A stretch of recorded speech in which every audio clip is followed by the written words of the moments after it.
രക്ഷപ്പെടും, എല്ലാം ശരിയാകും. ഇത് വെറുതെ പറയുന്നതല്ല.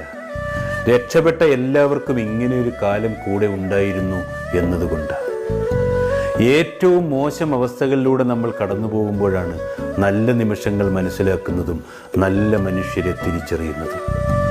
തീയിൽ തൊടുമ്പോഴാണ് വെളിച്ചം മാത്രമല്ല വേദനയും തരുമെന്ന് മനസ്സിലാക്കുന്നത്. ജീവിതത്തിൽ ചിലപ്പോൾ തോറ്റുപോയേക്കാം, ഒറ്റപ്പെട്ടേക്കാം, അവഗണിക്കപ്പെട്ടേക്കാം. എങ്കിലും ഒന്നിനും ആരുടെയും കാലു പിടിക്കരുത്. ഔദാര്യം കൈപ്പറ്റിയാൽ അടിമത്വം അനുഭവിക്കേണ്ടി വരും. ഓരോ സങ്കടങ്ങളും നമുക്ക് സമ്മാനിക്കുന്നത് വേദനകൾ മാത്രമല്ല, മുന്നോട്ട് ജീവിക്കാനുള്ള തിരിച്ചറിവുകൾ കൂടിയാണ്. മറക്കാനും മനസ്സിലാക്കാനും മനുഷ്യന് കഴിയണമെന്നേ, എങ്കിലേ മടുപ്പില്ലാതെ ജീവിക്കാൻ കഴിയൂ.